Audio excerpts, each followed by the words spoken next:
आज हम एक ऐसे इंसान की कहानी जानेंगे जिसने पूरी दुनिया को ब्रह्मांड में अपनी जगह के बारे में दोबारा सोचने पर मजबूर कर दिया। एक ऐसा आदमी जिसकी दूरबीन ने सिर्फ सितारे ही नहीं देखे बल्कि सत्ता की बुनियादें तक हिला डाली। ये कहानी है गैलीलियो गैलीली की, एक ऐसे विद्रोही की जिसने सच के लिए अपना सब कुछ दांव पर लगा दिया। कहते हैं कि जब चर्च ने गैलीलियो को जबरदस्ती ये कबूल करवाया कि पृथ्वी नहीं घूमती, तो उन्होंने अपने मन में बिल्कुल धीरे से फुसफुसाया, और फिर भी ये घूमती है। सोचिए, एक मामूली सी फुसफुसाहट, लेकिन उसमें इतनी ताकत थी कि वो सदियों पुराने यकीन को हिला दे। और बस यहीं से शुरू हुई सच और जिद के बीच की वो जंग जो इतिहास में हमेशा के लिए दर्ज हो गई। तो चलिए शुरू करते हैं। हमारी कहानी शुरू होती है 16वीं सदी के इटली से। 15 फरवरी 1564, पीसा शहर। गैलीलियो एक ऐसी दुनिया में पैदा हुए थे जहां आप जानते हैं, बड़े बड़े सवालों के जवाब एक्सपेरिमेंट से नहीं बल्कि पुरानी किताबों और चर्च जो कहता था उसमें ढूंढे जाते थे। एक ऐसी दुनिया जो बहुत जल्द उनके सवालों की वजह से हिलने वाली थी। बचपन से ही गैलीलियो का दिमाग सवालों का एक समंदर था। हर बात पर सवाल। उनके पिता चाहते थे कि बेटा डॉक्टर बने, एक सेफ इज्जतदार प्रोफेशन। लेकिन गैलीलियो का दिल वो तो मैथ्स और मशीनों के लिए धड़कता था। तो वो क्या करते थे? मेडिसिन की क्लास से चुपके से निकलकर मैथ्स के लेक्चर अटेंड करने चले जाते थे, और यहीं से अपने परिवार की इच्छा के खिलाफ जाकर उनके एक विद्रोही बनने का सफर शुरू हुआ। तो अब गैलीलियो ने अपना साइंटिफिक काम शुरू किया, लेकिन पुरानी किताबें पढ़कर नहीं। उन्होंने किसी भी बात को सिर्फ इसलिए मानने से साफ इनकार कर दिया क्योंकि वो सदियों से चली आ रही थी। उनका फंडा बहुत सिंपल था, रेवोल्यूशनरी सिंपल कह सकते हैं। देखो, एक्सपेरिमेंट करो और फिर साबित करो।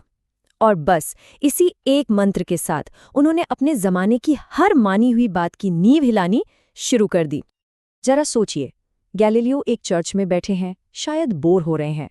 तभी उनकी नज़र छत से लटकते एक झूमर पर पड़ती है जो धीरे धीरे झूल रहा है। उन्होंने क्या किया? उन्होंने अपनी नब्ज को एक स्टॉपवॉच की तरह इस्तेमाल किया और एक कमाल की चीज़ नोट की। झूमर चाहे लंबा झूले या छोटा, उसे एक चक्कर पूरा करने में टाइम बराबर ही लगता है ना कमाल की बात? बस इसी एक छोटी सी ऑब्जर्वेशन से उन्होंने पेंडुलम का सिद्धांत बना दिया, जो आज हमारी मॉडर्न घड़ियों का आधार है।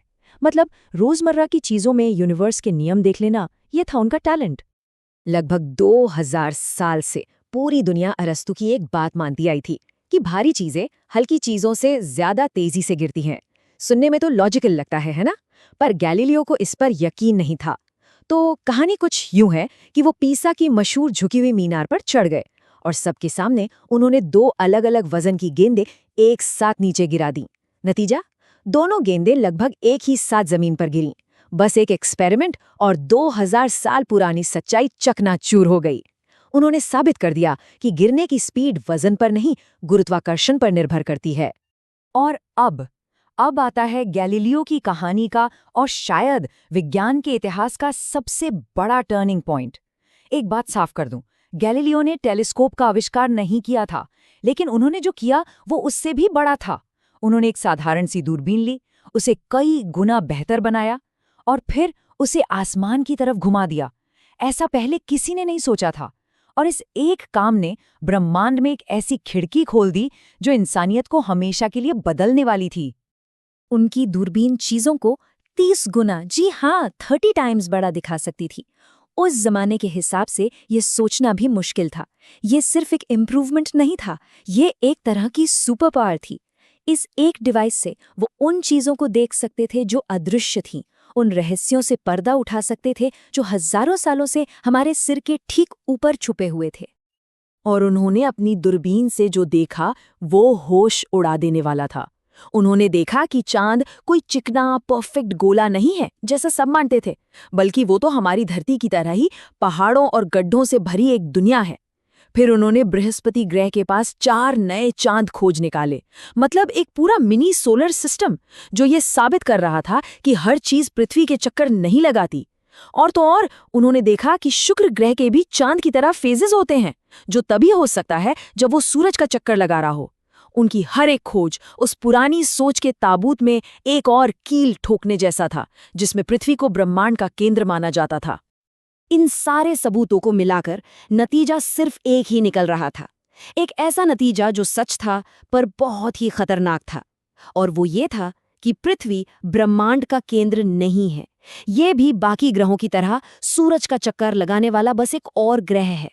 ये कोपरनिकस की उस थ्योरी का पक्का सबूत था जिसे चर्च धर्म के खिलाफ मानता था। मतलब चर्च की अथॉरिटी पर सीधा हमला। अब यहां से मामला गंभीर हो जाता है। देखिए, गैलीलियो की ये खोजें सिर्फ साइंटिफिक फैक्ट्स नहीं थीं, ये उस वक्त की सबसे ताकतवर संस्था यानी कैथोलिक चर्च के लिए एक सीधी चुनौती थी। तो अब विज्ञान और आस्था के बीच एक जबरदस्त टकराव होना तो तय था, और गैलीलियो को सच बोलने की एक बहुत बड़ी कीमत चुकानी पड़ी। तो लड़ाई असल में दो अलग-अलग आइडियाज के बीच थी। एक तरफ था चर्च का जियोसेंट्रिक मॉडल, यानी पृथ्वी बीच में है, हिलेगी नहीं, और सूरज, चांद, सितारे सब उसके चक्कर काटेंगे। और दूसरी तरफ था गैलीलियो का हीलियोसेंट्रिक मॉडल, यानी सूरज सेंटर में है और पृथ्वी समेत सारे ग्रह उसके चक्कर काटते हैं। तो ये सिर्फ एस्ट्रोनॉमी की लड़ाई नहीं थी, ये सत्ता और विश्वास की लड़ाई थी। 1632 में गैलीलियो ने अपनी एक किताब छापी और बस बवाल मच गया। हंगामा इतना बड़ा कि 1633 में उन्हें रोम बुलाया गया, इनक्विजिशन के सामने। इनक्विजिशन मतलब चर्च की सबसे बड़ी अदालत। वहां उस बूढ़े साइंटिस्ट पर धर्म के अपमान का इल्जाम लगाया गया। उन्हें टॉर्चर करने की धमकी दी गई और मजबूर किया गया कि वो सबके सामने कहें कि उनकी सारी खोजें झूठी हैं। सोचिए, उन्हें उस सच को झुटलाने के लिए कहा गया जो उन्होंने अपनी आंखों से देखा था, और सजा के तौर पर उन्हें जिंदगी भर के लिए घर में कैद कर दिया गया। गैलीलियो को तो कैद कर लिया गया, पर उनके आइडियाज को कोई कैसे कैद करता? घर में नजरबंद रहते हुए भी उन्होंने अपना काम नहीं छोड़ा। वो लगातार काम करते रहे और उन्होंने मॉडर्न फिजिक्स की नींव रखी। उन्होंने जो चिंगारी लगाई थी वो अब एक ऐसी आग बन चुकी थी जिसे बुझाना नामुमकिन था।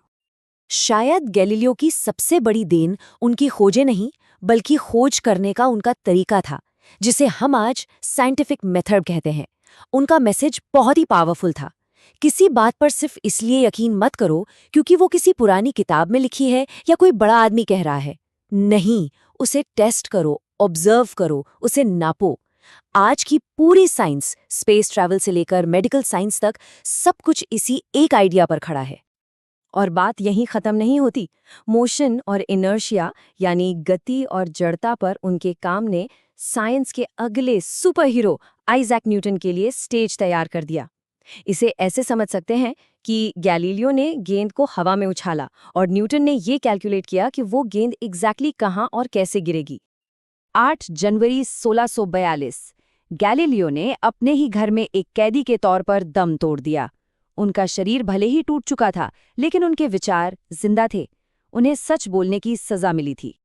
लेकिन कहानी यहाँ खत्म नहीं होती। कुदरत का खेल देखिए। जिस साल गैलीलियो की मौत हुई, ठीक उसी साल आइजैक न्यूटन पैदा हुए। ऐसा लगता है मानो विज्ञान की मशाल एक जीनियस के हाथ से दूसरे के हाथ में थमा दी गई हो। गैलीलियो की कहानी हमें एक ही बात सिखाती है, सवाल पूछो, हर चीज पर सवाल उठाओ। और ये हमें आज एक बहुत जरूरी सवाल पर लाकर खड़ा करती है। हमारे आज के जमाने की चपटी पृथ्वी वाली सोच कौन सी है? वो कौन सी बातें हैं जिन्हें हम आज आंख बंद करके सच मान रहे हैं, और जो शायद भविष्य के किसी गैलीलियो के आने का इंतजार कर रही हैं जो उन्हें चुनौती दे सके? क्योंकि जैसा गैलीलियो ने हमें सिखाया, सच की खोज कभी खत्म नहीं होती।